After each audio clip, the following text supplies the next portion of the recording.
Mesiyata d'Ishmaya, Masechet Menachot, Daf Chaf-He. Nous commençons à la première ligne, à la Mishnah. Nous allons étudier la Sugya de Tum'a, c'est-à-dire lorsque le kometz est impur, et le din du Ritsui Tzitz, c'est-à-dire cet habit du Kohen que le Kohen Gadol portait sur le front, cette plaque en or, qui agréait, qui était Meratza, c'est-à-dire elle agréait le Korban malgré son impureté. C'est la Sugya que nous allons voir aujourd'hui dans le Daf Chafé. Nitma Kometz, la Mishnah nous dit si le kometz est impur, veikrivo, et que malgré tout il a été brûlé, Atzitz Meratzi, le Tzitz est Meratzi. C'est-à-dire grâce à cet habit du Kohen Gadol, le Korban est agréé comme si le kometz n'avait pas été impur. Mais Yatsa veikrivo, si le kometz est sorti de la Hazara et qu'ensuite on l'a brûlé, en Atzitz Meratze, là le Tzitz n'est pas Meratze. Pourquoi Shatzitz Meratze la Tameh velo Meratze la Yotze, puisque le Tzitz ne va agréer le Korban, c'est-à-dire le Tzitz, malgré la Tum'a, va rendre le kometz kasher, mais le Tzitz, malgré le Psoul, c'est-à-dire le problème de Yotze, lorsque le kometz est sorti, là le Tzitz n'a pas d'effet, ne va pas rendre le kometz kasher. Et donc, dans le cas où le kometz est impur et qu'il a été brûlé, la mincha est kshera, il a été brûlé donc en tant que aktara, et les restes de la mincha seront mangés. Si c'est Yotze, toute la mincha est psoula. Tanou Rabbanan, l'Agma veut nous rapporter une braïta. C'est marqué Venasa Aaron et Avon HaKodashim dans le Pasuk, à propos du Tzitz. Cette plaque sera sur le front de Aaron, dit le Pasuk, Venasa Aaron et Avon HaKodashim. Aaron portera, c'est-à-dire grâce à ce Tzitz, il pardonnera la faute des korbanot qui vont être offerts par les Bnei Israël. Venasa Aaron et Avon HaKodashim. V'chi ze Avon, on sait, demande la Braïta, de quel Avon, de quel Avera il s'agit. Im Tomar Avon Pigoul. Peut-être qu'il s'agit du Avon de Pigoul.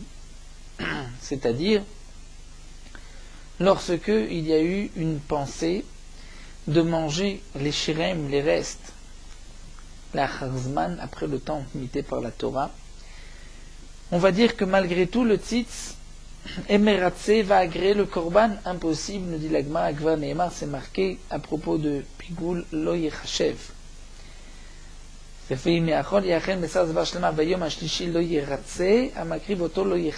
là on apprend que pour toute marchava de chutz lizmano Lo Yechachev, ne sera pas considéré, donc le korban est pas soumis.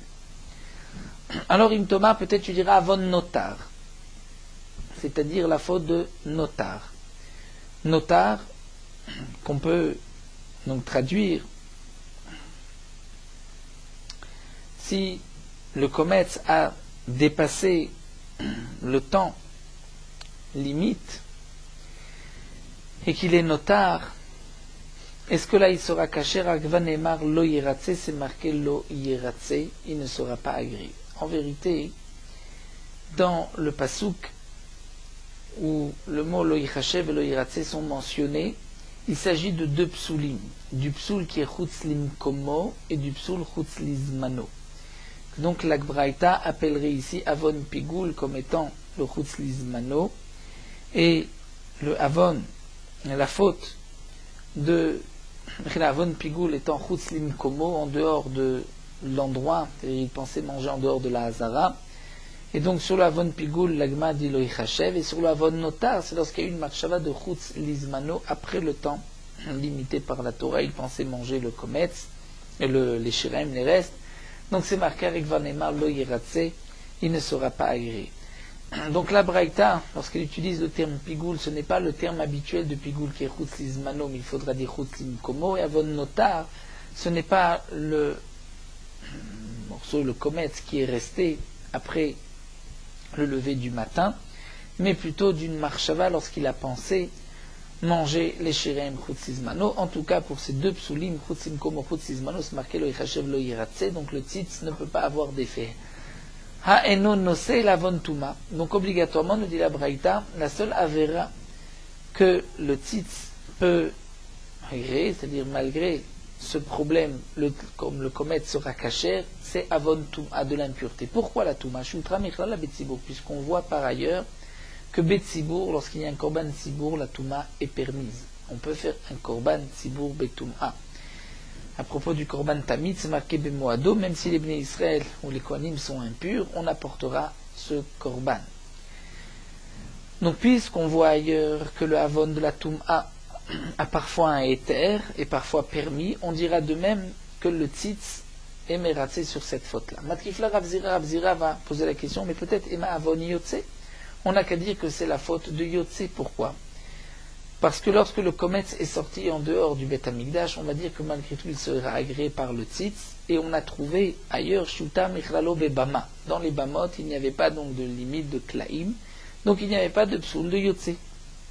Donc tu vois que le psoul de yotze, lorsque le comète sort, n'existe pas dans la Bama.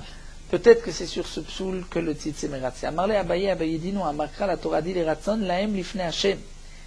Le tzitz sera les ratson laem pour agréer, pour être accepté l'ifne Hashem devant Hashem. De là on apprend avon de l'ifne Hashem in, avon de yotze lo. C'est seulement à avon qui se passe l'ifne Hashem, donc le avon de Touma, pas le avon de yotze lorsqu'il sort de la Hazara. Matkifle Rabilai pose la question, mais Emma avon small, peut-être que c'est la avera de small si ça a été fait avec la main gauche. Il faut les khatrila avec la main droite. Mais avec la main gauche, peut-être que malgré tout, le tzitz est mératsé. Pourquoi? On voit que Yom Kippourim, le Kohen Gadol, avait même le droit d'utiliser la main gauche lorsqu'il portait d'une main la pelle, bimino, ou dans la pelle où il y avait les braises pour entrer dans le Kodesh HaKodashim, et la cuillère où se trouvait la ktoret dans sa main gauche. Donc on voit que la gauche était permise Yom Kippourim, donc peut-être que le tzitz est mératsé sur cette faute-là. Amarle Abaye dit non. Amarkra la Torah dit avon. Puisque c'est marqué avon, une faute, le tzitz est mératsé sur une faute, c'est-à-dire avon shayabo videchitiv, sur une faute qui est là, mais qu'Akadosh Baruch Hu a repoussé, comme la touma, où il y a une interdiction betouma, mais elle est repoussée lorsqu'il s'agit du tzibour, alors que la foki Yom Kippourim, où là-bas, ce n'est pas une faute d'ershero bismolo. C'est ainsi que le Kohen Gadol doit rentrer avec la cuillère de ktoret dans la main gauche. Donc ça ne s'appelle pas avon. Tu ne peux pas dire que c'est sur cette faute-là, sur small, que le tzitz est mératsé. Ça c'est la réponse que nous donne ici la Gemara. Mais Ravashi lui va donner une autre réponse, va dire Amar avon akodashim velo avon amagadishim. Ravashi nous dit, c'est marqué dans le pasuk Venasa Aaron et avon akodashim, c'est-à-dire Aaron par le tzitz va agréer, pardonner la faute des korbanot, mais pas la faute des magdishim, c'est-à-dire de ceux qui vont apporter ces korbanot, comme le Kohen qui va utiliser la main gauche. Ça c'est la faute du Kohen, c'est pas la faute du korban. La touma c'est la faute du korban. Amarle Ravsima berid Ravidi Ravashi. Ravsima, le fils de Ravidi, demande à Ravashi. Va Amrela, d'après certains, c'est Ravsima berid Ravashi qui a demandé à Ravashi. Donc est-ce que c'est le fils de Ravidi ou le fils de Ravashi? Selon les versions, Ve'ema, on n'a qu'à dire Avon Baal Moum. Peut-être que c'est la faute de Baal Moum. S'il y a un korban qui est Baal Moum, qui a un défaut, malgré tout, le tzitz et Meratse va agréer le korban. Puisqu'on voit Shuta Michalo Beofot, on voit que le Baal Moum est permis si un oiseau a un défaut. L'oiseau sera caché, sera permis pour un korban d'Amama. Nous avons appris Tamut Vezachut Babehema, que le dîme de Tamut et que la bête ne doit pas avoir de défaut. Vezachut, s'il y a un dîme, ça doit être un mâle ou une femelle, c'est seulement concernant les bêtes.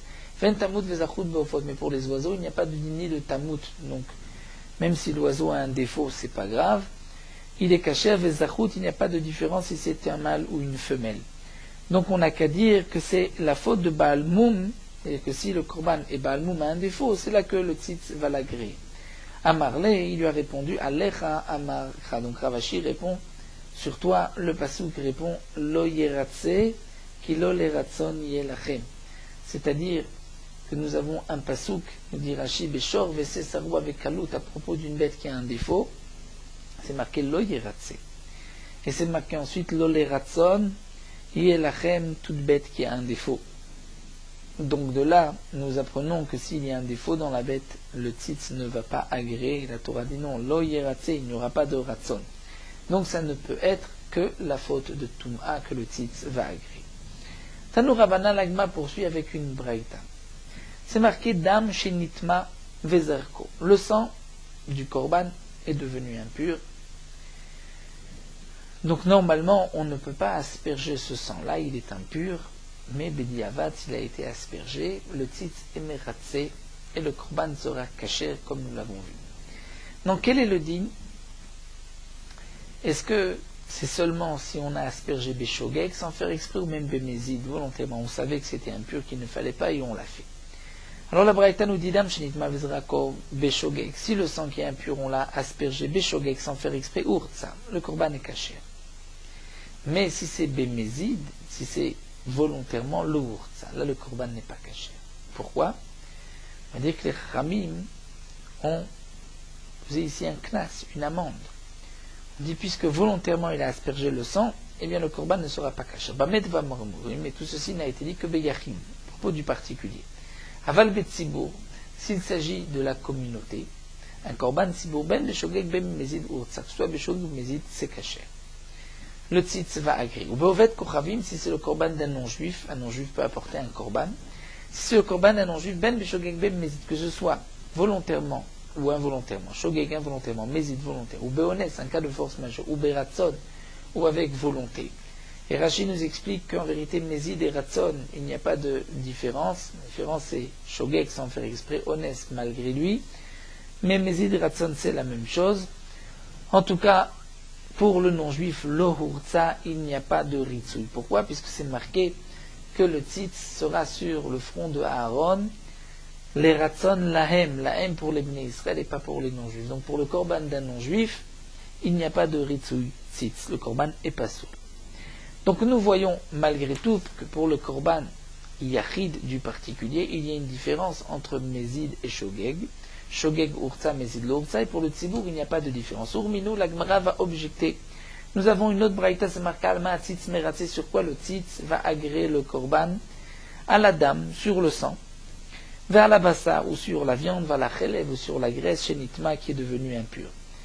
Le sang qui est impur, malgré tout, s'il a été aspergé, on pourra considérer que le korban est caché. À la bassa, vers la chélève, comme nous l'avons vu, il y a un din, c'est une marloquette, mais d'après un mandéama, s'il n'y a plus de viande ou de graisse, la viande pour la consommer ou la graisse pour la brûler, on ne va pas asperger le sang.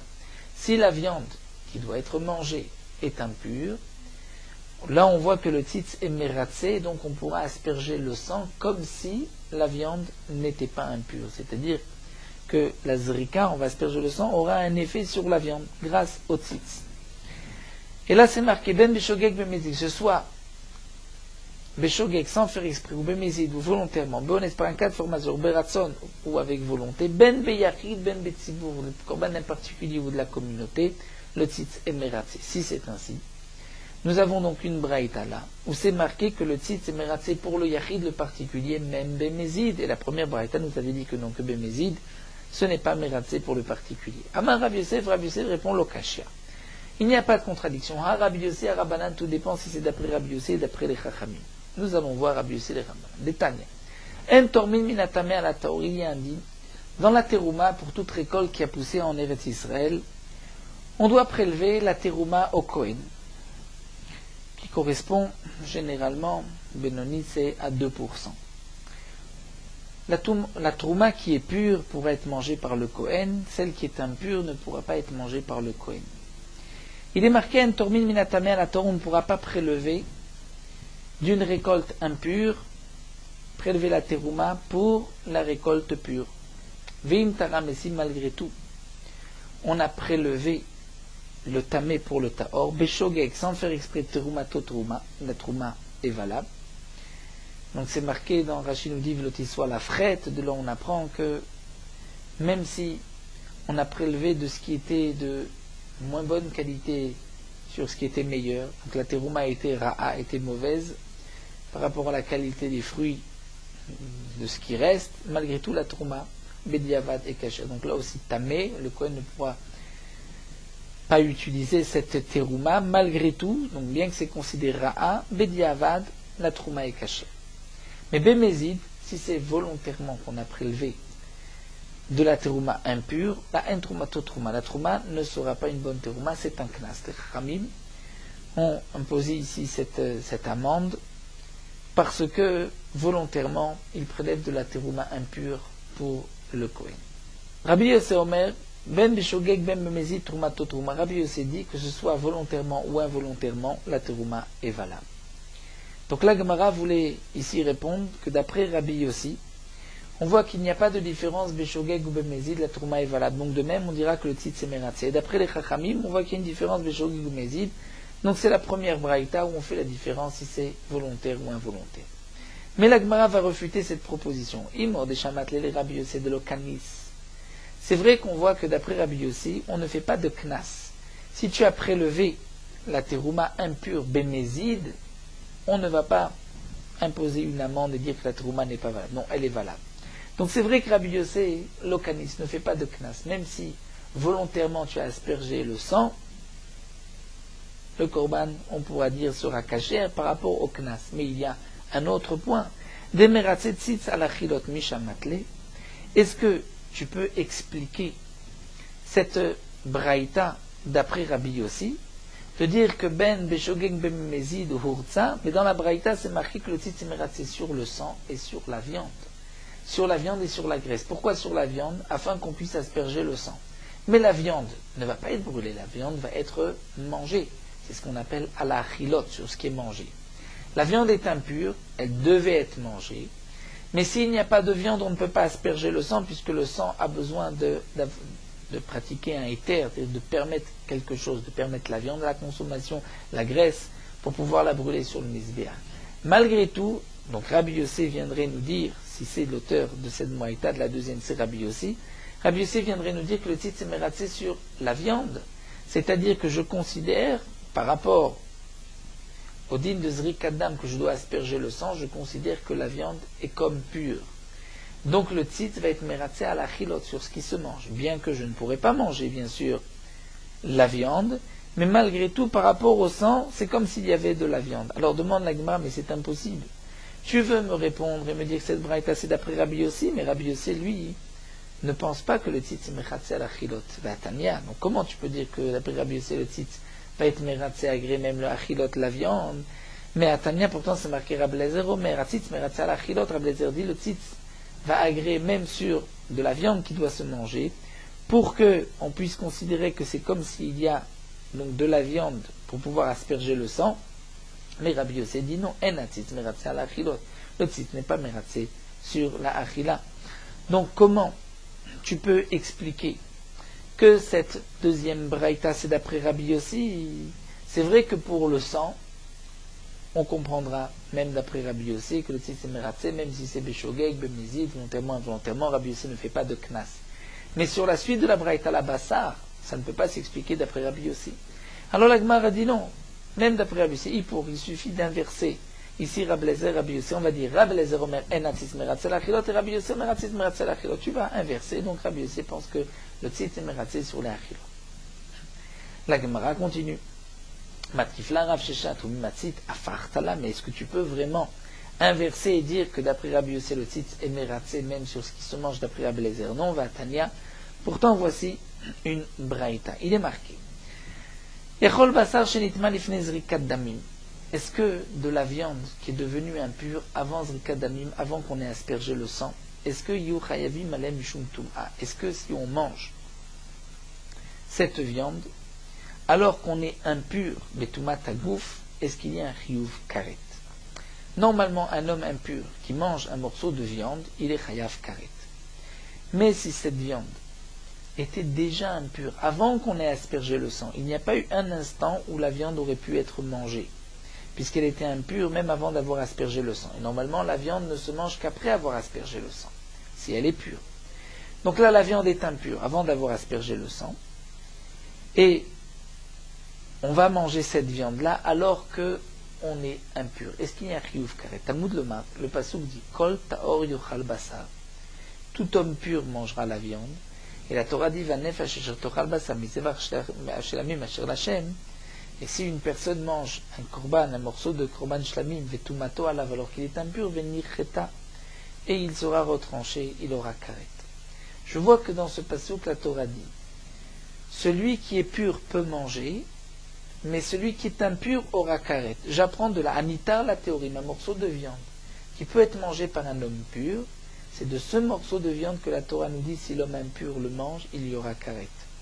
Anitar la théorie m'chayevim alav mishum tuma. À partir de quel moment un morceau de viande sera permis au taor? C'est seulement si on a aspergé le sang. Chez non itar la théorie, si on n'a pas encore aspergé le sang, donc ce morceau de viande ne peut pas être mangé même par un homme pur. Si un homme impur l'a mangé, en chayevim alav mishum tuma. Il n'y a pas donc de chiyuv mishum tuma, d'impureté. Donc si on a mangé ce morceau de viande avant d'avoir aspergé le sang, on dira qu'il n'y a pas de karet. Oh et non, ou peut-être que non, dit la Braïta, il ne faut pas être doresh ainsi, il faut dire et là.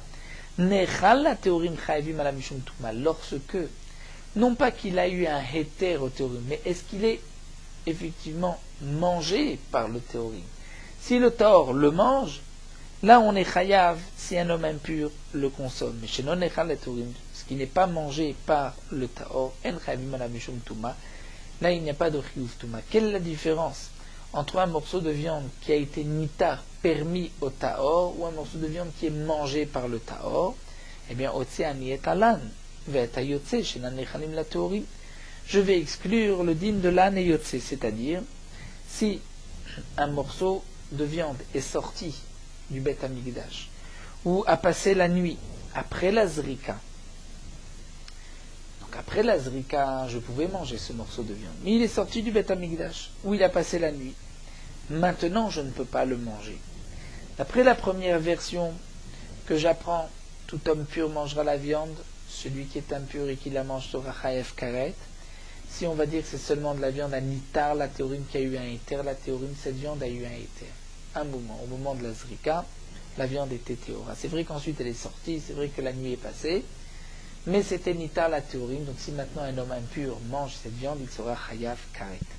Mais d'après la deuxième explication, tout dépend si un homme pur peut maintenant manger la viande. Un homme pur ne peut pas manger la viande puisqu'il y a un autre psoul de yotse ou de l'âne. Donc dans ce cas-là, il n'y aura pas de chiyuv tuma. Donc, est-ce que je vais être doresh dans un sens ou dans l'autre? Talmud Lomar, la Torah dit Asher Lachem riba. La Torah vient inclure Asher Lachem. C'est-à-dire, on vient inclure toute viande du Korban Shamim qui est Lachem. C'est-à-dire, même dans le cas de l'âne et yotse, il est chayav karet. Alors la Gemara dit Yachol shani marbet apigulim venatanotarot. Est-ce que je vais même inclure pigoul, si le korban était pigoul, il y a une marchava de chutzizmano, ou bien etanotarot, le notar. La Gemara demande notarot, naïnou l'âne. C'est ce qu'on vient de dire, que l'âne, on l'inclut, que même si la viande a passé la nuit, il est chayav karet. Alors la Gemara reprend. Est-ce que je vais inclure la afa pigulim kenotarot, que même sur ce korban, au moment de la shrita, il avait pensé manger la viande chutzizmano, et le korban est pigoul. Est-ce que maintenant, si ce korban, en plus du pigoul, un homme impur va manger ce korban, est-ce qu'il y a un chiyuv karet à cause de la touma? Talmud Lomar, la Torah vient dire misevar hashelamim, c'est-à-dire un morceau de viande du korban shamim. Mais misevar signifie une partie du korban shamim, pas tous les korban shamim. Miyet, donc la Torah exclut. Donc là, la Torah exclut le pigoul. Le korban pigoul, si un homme impur le mange, il n'est pas chayav karet. Mais le korban, l'âne qui a passé la nuit après la zrika, si un homme impur le mange, il y aura un karet. Pourquoi? J'ai d'un côté Asher Lachem qui est inclus et Miser Hashem qui est exclu. Donc j'inclus un din, j'exclus l'autre. Maraïta demande à Gma, les rabot et telouv l'autre, pourquoi tu inclus un et tu exclus l'autre? Achar sheriba katuv umiet, puisque je vois que la Torah inclut et exclut, alors je vais dire à Martha. Il est logique, Marbe ani etelu shaitalaim shata kosher, je vais inclure tout korban qui a eu un moment où il était kasher, comme l'âne. Il a eu un moment, après la zrika, le korban était kasher, on aurait pu le manger. Il a passé la nuit. Un homme impur le mange, il sera aussi chayav karet, puisqu'il y a eu un moment où l'homme pur pouvait le manger. Motziani etelu, mais je vais enlever le din de pigoul, chez l'aitalaim shata kosher, puisque même au moment de la zrika, à aucun moment, l'homme pur aurait pu manger de ce korban, donc je vais l'exclure, puisqu'il n'a pas eu de sha'at kosher. Ve'im Thomas, et si tu dis, Basar shenitma lifnei zrikat damim vachlo lachar zrikat damim pnema chayvim alav, c'est la fin de la braïta. Et si tu te poses la question, mais de la viande qui était impure avant qu'on ait aspergé le sang, et on l'a mangée après avoir aspergé le sang, il y a un chiyuv karet si l'homme est impur, mais qui n'est pas chayavim ala mishum tuma. Pourquoi si l'homme est impur, il chayav mishum tuma? Après tout, la question est la suivante.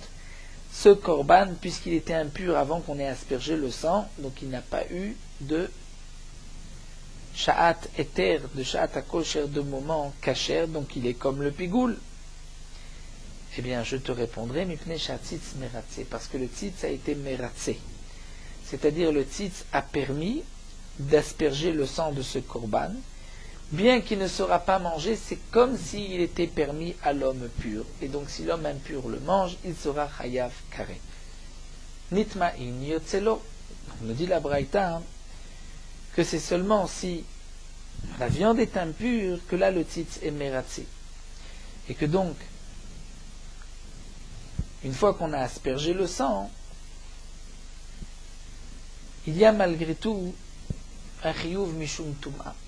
Manchamatli, qui est l'auteur de cette braïta, qui pense d'Amar Enzrika Molet Leyotse, que lorsque je vais asperger le sang sur un morceau d'un korban qui est sorti, la zrika n'a pas d'effet sur le morceau qui est sorti. Ça, c'est Rabbi Eliezer. Rashi nous rapporte une Gemara dans Masechet Meila, un morceau de viande qui est sorti avant qu'on ait aspergé le sang. Rabbi Eliezer dit il y aura une Meila, même si on asperge le sang, la zrika n'a pas d'effet sur le morceau qui est sorti. La zrika ne va pas donc lui enlever sa meila. Donc l'auteur de cette braïta, c'est Rabbi Eliezer, puisqu'on voit que al yotse, la zrika n'a pas d'effet. Et pourtant, Katane, il est marqué des meratze, que le tzitz est meratze sur un aliment, sur ce qui se mange sur le bassar, puisque c'est dit le bassar shenitma. Donc on voit que d'après Rabbi Eliezer, le tzitz est meratze à la achilot. Reprenons le fil de la Gemara pour pouvoir continuer les dernières lignes. La Gemara nous a enseigné que le tzitz, cet habit du Kohen Gadol, permettait à Ritzoui d'agréer le korban malgré son impureté.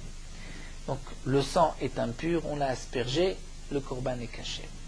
On a soulevé une contradiction.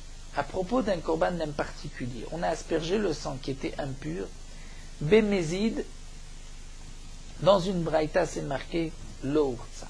Beshogeg, sans faire exprès urtsa, mais volontairement l'urtsa. Dans une deuxième braïta, c'est marqué que ben beshogeg ben mezid, le korban est caché. C'est une contradiction. La Gemara a voulu répondre un mandamar c'est Rabbi Yossi, l'autre c'est Rabbanan, puisqu'on voit ailleurs dans la Trouma que Rabbi Yossi ne fait pas de knas entre shogeg et mezid.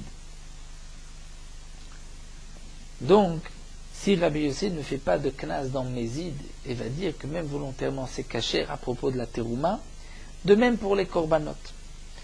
Et les chachamim, eux, ont fait un knas. Donc la première braïta où c'est marqué que si on a aspergé le sang béchogeg, c'est caché, bémézid volontairement, ce n'est pas caché, c'est d'après les chachamim.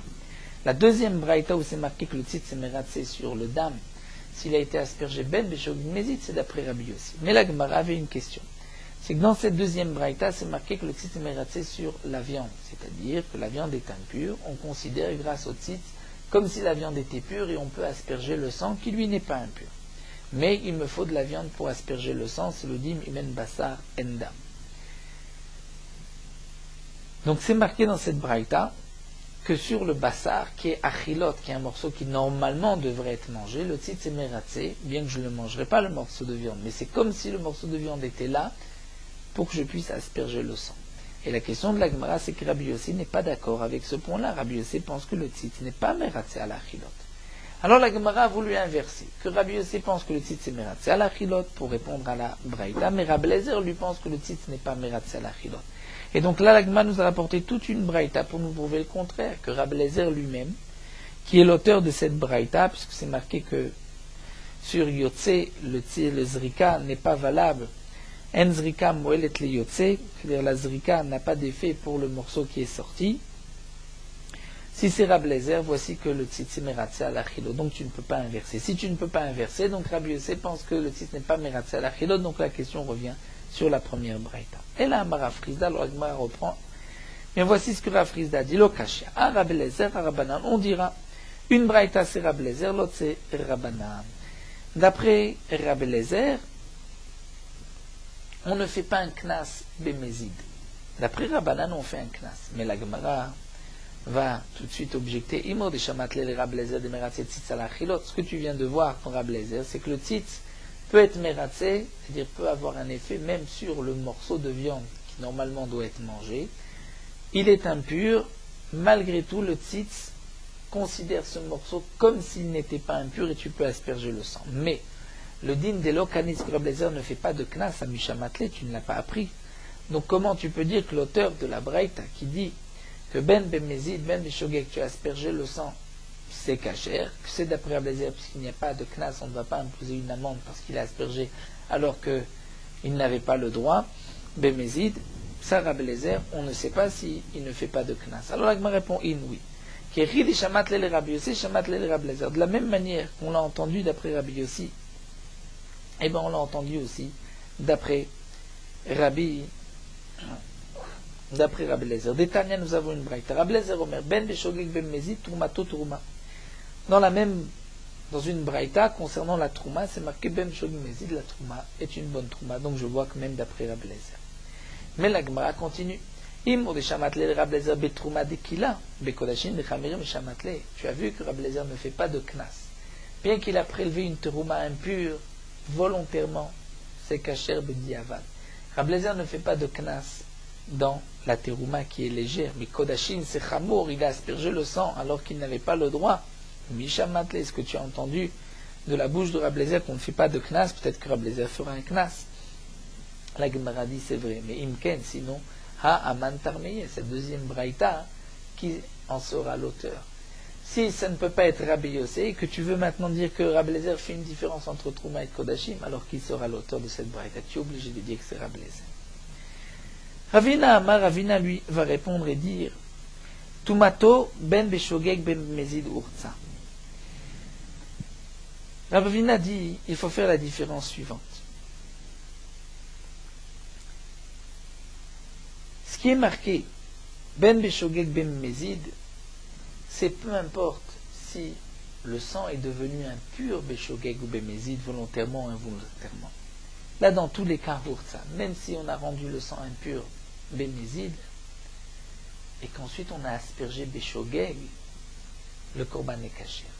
Mais la zrika, c'est seulement béshogeg urtsa bémézid le urtsa. Ça, c'est ce que Ravina nous dit. Donc, d'une certaine manière, Ravina répond aux deux braïtot. Lorsque c'est marqué que bémézid urtsa, c'est si on a rendu impur le sang bémézid. Lorsque c'est marqué que bémézid l'urtsa, c'est si on a aspergé le sang bémézid. Rav Shila amar zrikato ben beshogeg bémézid urtsa, mais tumato beshogeg urtsa bémézid l'urtsa. Rav Shila donne aussi une réponse, mais le contraire. La zrika, peu importe si j'ai aspergé volontairement ou involontairement, dans tous les cas c'est kasher. Mais la touma, si j'ai rendu impur le sang beshogeg, le korban sera kasher, malgré tout bémézid il ne sera pas kasher. Alors la Gemara continue vers Rav Shila, ha de katane shinitma ben beshogeg bémézid. D'après Rav Shila, comment on va comprendre ce qui est marqué dans la braïta dam shenitma vezako beshogeg urtsa bémézid lo urtsa.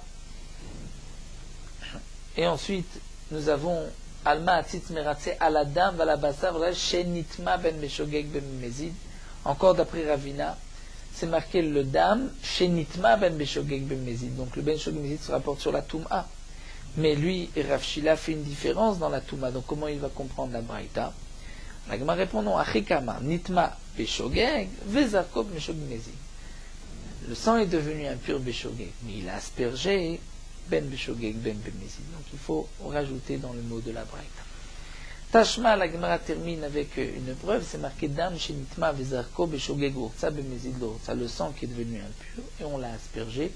Beshogeg volontairement, le korban est Beshogeg involontairement, urtsa le korban est kasher, bémézid lo urtsa le korban est kasher. Donc, d'après Ravina, ça se comprend très bien.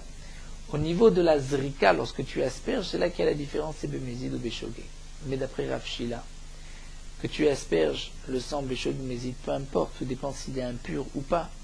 Donc comment Rav Shila va répondre à la braïta? Rikama, la Gemara répond, dam shinikma vezarko ben beshogeg bémézid. Nitma beshogeg urtsa bémézid lo urtsa. Il faudra dire ainsi. le sang est devenu impur, on l'a aspergé, que ce soit Beshogeg ou Mézid, peu importe d'après Rav Shila si on a aspergé volontairement ou involontairement. Nitma, si on doit regarder une différence entre Shogeg et Mézid, c'est au niveau de Nitma. C'est-à-dire, il a aspergé, peu importe Beshogeg ou Mézid, mais Nitma, comment il est devenu impur? Si c'est Beshogeg, alors le korban sera caché.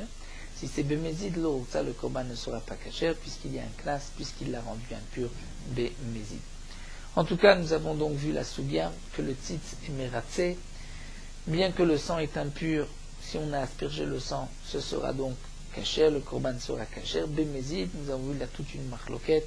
Est-ce que la zrika, si elle a été faite bémézid, est-ce que c'est caché ou pas? Et donc la Gemara s'est concentrée pour répondre à la contradiction des deux braïtot. Donc, ou bien, comme nous avons conclu, une braïta c'est Rabbanan, l'autre c'est Rabbi Eliezer, ou bien comme Ravina, on fera la différence, Ravina et Rav Shila, si c'est la Zrika qui est Beshogeg ou Mézid, ou la Tum'a Beshogeg ou Mézid. Nous allons nous arrêter ici à cette Mishnah, et nous terminons sur Morot Halacha Daf Chafhei. L'obligation de mettre une mezouza à la porte d'un Bet Midrash, dire un endroit qui est réservé à l'étude de la Torah, les poskim sont en marloquette. Certains poskim pensent que le Bet Midrash est dispensé de mezouza, puisque les Chachamim ont dit Urtavtam al mezuzot betecha, au port de ta maison, betecha, c'est-à-dire une utilisation profane. Mais un endroit qui est Kodesh, où on étudie la Torah, est patour de mezouza. Le Bet Midrash n'est pas un endroit profane, un endroit de Kodesh, donc il est patour de mezouza. D'autres poskim pensent que bien que la synagogue est patoura mi mezouza, mais le Bet Midrash a une obligation de mezouza, la maison d'études, puisque les élèves sont assis du matin au soir, c'est comme une habitation. Le Shulchan Aruch lui dit que le Bet Midrash est dispensé de mezouza, mais certains disent que le Bet Midrash, il faut mettre une mezouza, donc on mettra une mezouza sans dire de bénédiction. C'est-à-dire pour pouvoir s'acquitter de toutes les opinions, on fixera une mezouza à la porte du Bet Midrash, mais sans beracha. Les poskim disent que lorsque on doit fixer une mezouza à la porte du Bet Midrash, il faut essayer de la fixer immédiatement après avoir fixé la mezouza dans une pièce où il y avait une obligation de la fixer avec beracha. Donc de cette manière, la beracha qu'on a dit sur cette pièce en posant la mezouza sera valable aussi sur la porte du Bet Midrash.